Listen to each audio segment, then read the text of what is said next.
Ini dia 7 fakta terbaru perang Rusia-Ukraina. Putin menyerah?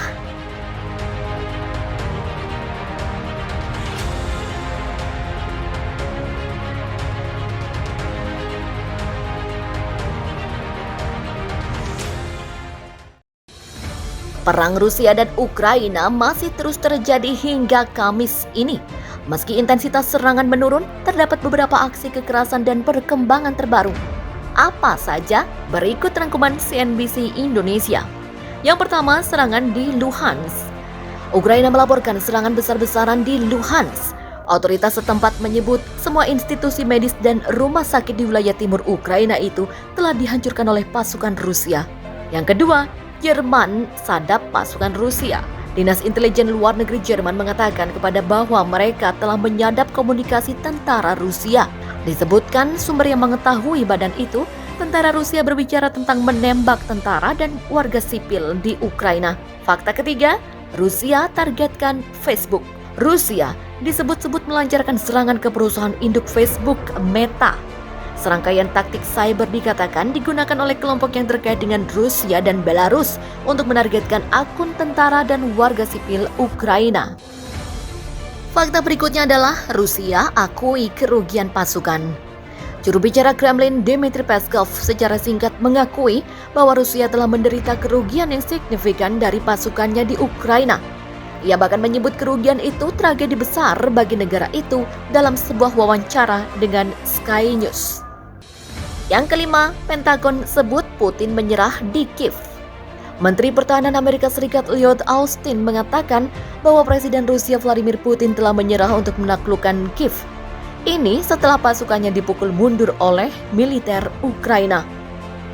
Putin berpikir bahwa dia bisa dengan sangat cepat mengambil alih negara Ukraina dengan sangat cepat merebut ibu kota ini, tapi dia salah.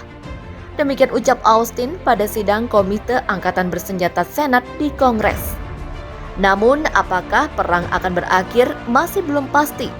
Sebelumnya Pentagon meyakini Rusia tengah mereposisi pasukan dan bakal habis-habisan di Ukraina Timur, di mana memang terdapat milisi yang didukungnya. Berikutnya fakta ke-6, PBB tendang Rusia.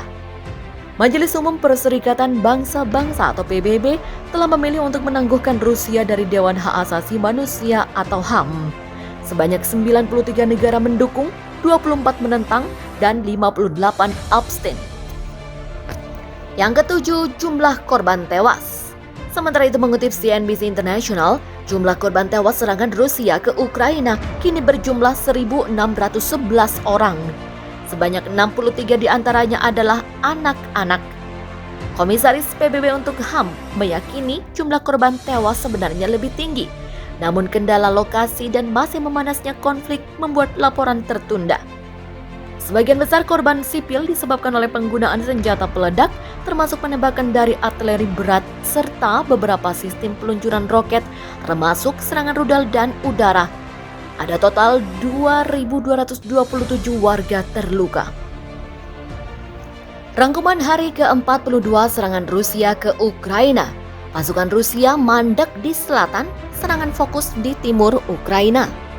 Invasi Rusia ke Ukraina masuk hari ke-42, tetapi pasukan Rusia sekarang meninggalkan serangan ke Kiev. Sebagian besar pasukan kini menyelesaikan penarikan mereka dari sekitar ibu kota.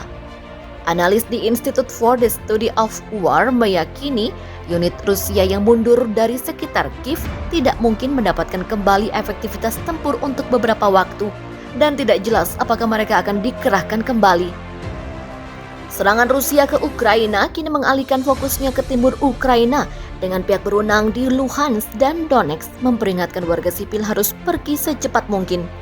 Ada laporan gedung-gedung terbakar di Luhansk setelah penembakan Rusia dengan korban tidak diketahui, sementara 5 orang tewas di Donetsk. Presiden Ukraina Volodymyr Zelensky menantang PBB untuk bertindak segera atau membubarkan diri sama sekali. Sementara itu, Ukraina merebut kembali medan utama di utara. Pasukan Ukraina merebut kembali wilayah yang luas di sekitar Kiev dalam beberapa hari terakhir. Pasukan Rusia meninggalkan serangan mereka di ibu kota dan mundur melintasi perbatasan ke Belarus dan Rusia Barat.